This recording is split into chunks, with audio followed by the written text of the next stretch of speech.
Obviously, PlayStation 5 Pro, quote unquote, dropped this week. Everybody has it now, those who wanted it, of course.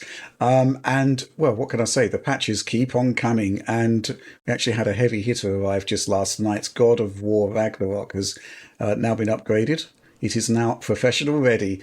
John Linneman, hello. You took a look at it. What do you think? Hi. Well, before we get to that, I was just left wondering while browsing through my PS5 Pro's library. Do you think Concord had a PS5 Pro patch in the works that we'll never see?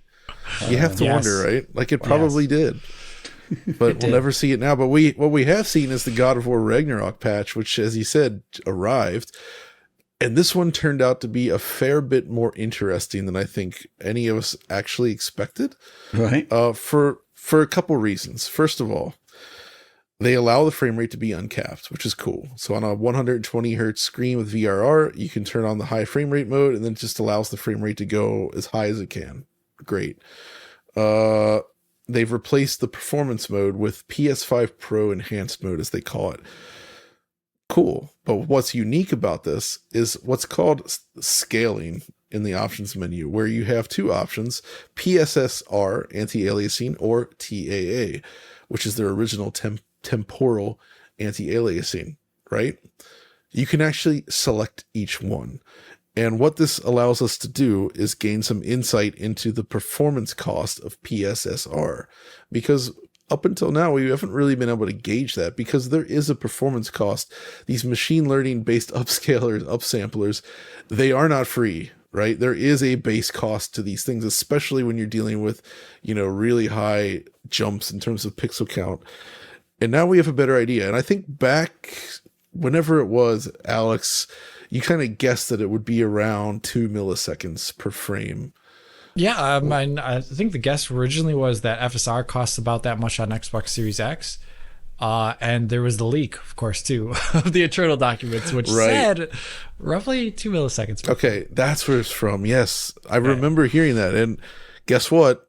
It's around 2 milliseconds, it turns out, because, well, not that, so obviously TAA, as you say, is not free either, but it has a much lower cost. And so what we found is that when comparing this with the unlocked frame rate, it is actually possible to see a differential in performance between PSSR mode and TAA mode. And in most instances, it seems to be between 10 and 20 frames per second. Right.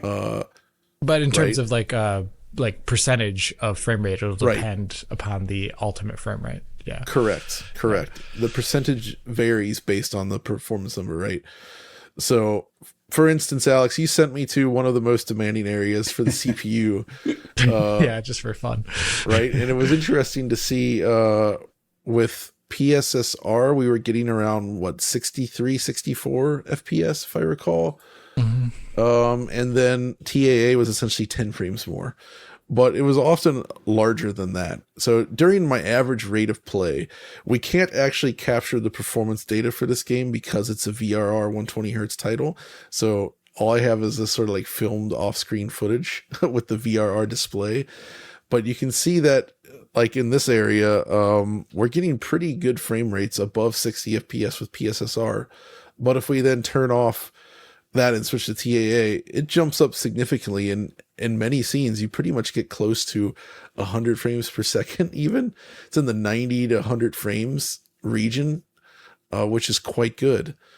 So that sort of leaves a question, though. Because you're using VRR, you don't really need to hit the exact same frame rate. And in my experience, I found that they both feel largely similar. It's a little bit smoother, obviously, with TAA, but because it's all VRR, I didn't feel like the difference was all that noticeable. And in the end, I kind of preferred the way PSSR presents itself, as you get more distant detail. Right. We actually did some pixel count shenanigans, and it may not be static. I'm sure there possibly some dynamic res happening here. Maybe. We don't know, though. We don't know. But both seem to use the same base resolution. So we got, what was it, Alex, around 1440p? Seemed to be 1440p, actually, yeah. I did count basically John John used the internal video capture tool and did a bunch of funny movements with both of them on. But the internal video capture on PlayStation 5 Pro, horrible. I'm sorry, it's awful quality. That is garbage quality. And still, with super high contrast edges, you could still count them. And I got like counts of 20, basically 1440p. So around 14, a little under, a little over. Because it's not an exact science there, which would put it around 1440p for us. Right. And that was the key, because we noticed when switching between the two, which you can toggle anytime, the resolution doesn't actually change. They're both like 1440p base. But obviously PSSR does more to add actual detail to the image rather than just smoothing out aliasing. So you really see it in the distance where there's just more visible detail out there, which is cool. There is still the quality mode though, which they say is like the original PS5 version's quality mode. So that does not run at the same high frame rate, and it does seem to just use TAA with no PSSR option available. So there's no like, I was going to say, what would if we had a DLAA equivalent for PSSR, what would that become? Well, take a look at the frame rate that you're getting at 60 frames, with your quality mode, and then basically add 2 milliseconds, I guess. Well, no, I'm just saying in terms of the naming, what would you call PSSR if you wanted, if we had a different name for it? It's fun to think about, but either way, I think this is a nice upgrade. I think it does look better. And in my case, I actually did kind of prefer playing it with PSSR enabled. And the other benefit of the enhanced mode is that it essentially brings over all the quality features from quality mode. I pointed all these out in my original video, and things including the very light ray tracing for the sort of scene aligned cube maps that they did in this game that weren't initially on PC. Right. They're not in there. They're still not in there. So the PC version still doesn't have these, but essentially for areas with cube maps, they somehow altered the way that the cube maps were placed in the scene so that they kind of lined up with the scenery above it, right? Because cube maps are it's literally like a cube shape, very simple shape around the scene with the texture of choice in there. You can generate that texture in real time. You can just slap a photo of your grandma on there. You can do whatever you want with a cube map. It's up to you. The power's in your hands. Here, though, the idea is you put this it's in the scene so that it's designed to match the scene that you're in, right? Okay. Yeah. Not your grandma. That wouldn't work in this case. But that actually looks a lot better, because cube maps, the problem there is they usually get kind of off kilter, and because you're moving around, if they're not updating it every frame, it doesn't really line up properly with the scene. Even when doing box projection, it can be a little bit weird. Yeah, this basically solves that, I would say. So you get all that stuff now, which is cool. It sounds interesting. At 60 FPS or more. And that's kind of where we're at with it. It's a pretty solid patch as a result. It does about what you would expect. I think your 1440p metric probably is static, because if you're running an unlocked frame rate, then what dynamic resolution is it? How is it supposed to scale? The magic wall. If there's no actual frame rate target. So I suspect the 1440p probably is static there. Well, I mean, there could always be a case where the 1440p is like the ceiling, and then if frame times hit a certain point, then it drops. But we couldn't know that. That's very true. But we don't know. Okay, so we haven't seen any evidence of that. Really interesting detail in there. But overall, do you think it's a good upgrade? Noticeable? Yeah, it's definitely noticeable. But I will say this: I had been replaying this game on the PC with DLSS, and I mean, it goes without saying, there's still room to grow for PSSR, but DLSS is still.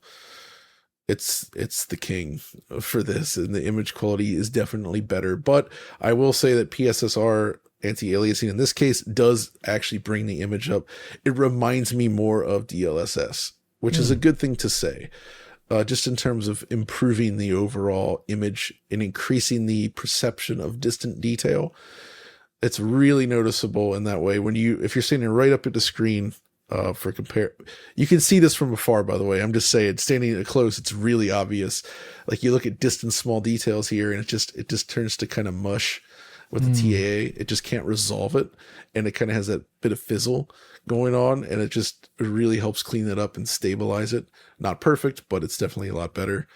So in that sense, it's pretty good. I'm happy with this. This is definitely one of the better, in terms of just image quality plus performance enhancements. This is definitely one of the best showcases. And it also, even though the quality mode is still there, there's not that much purpose to it anymore, I would say. Right. Okay, you don't gain much from it. It's slightly sharper, but the frame rate is much lower, and it's capped, I think, at 40 FPS in 120 mode or 30 in the regular output. Mm-hmm. So interesting. I think my sort of final point on this is that when you were earlier talking about, okay, you lose like 10 or 20 frames by using PSSR, when you're actually at a very high frame rate losing 10 or 20 frames, it's very different from being, say, at 40 FPS and losing 10 or 20 frames. It's not a linear difference when you come to frame rate. The higher the frame rate you go, the less sort of consequential it is, which is why we kind of prefer to talk in milliseconds when we get to sort of 80 FPS plus. But yeah, that is sort of like the common measurement though, isn't it? Exactly. Something we'll be getting to later in this is regarding 480 frames per second. You know, I can talk about like jumps. Yeah, it's between 300 and 400 frames per second. And that's like 100 frames, which is a lot, but it's almost imperceptible. Yeah. It's that many, right? Like, so it does scale upwards, obviously. So it's best to look at milliseconds and frame times essentially when this. But yeah, so now we know that PSSR does indeed seem to cost around 2 milliseconds per frame. But given how expensive native 4K and really high resolution rendering is, it's still probably a very good trade-off in terms of reaching good image quality with fewer native pixels. Yeah. Okay. Well, there's a lot going on with PlayStation 5 Pro at the moment. Truth is, we can't keep up. There's so many patches arriving at any given point. We're going to be taking a look at those patches, making a call as to whether we put them into like maybe a compilation video or maybe into DF Direct like this one, or whether they deserve standalone video coverage. But rest assured, we will be trying to take a look at all of them, at least to some extent, and then, basically cherry picking the ones which we think we should be bringing to your attention. But thanks for that.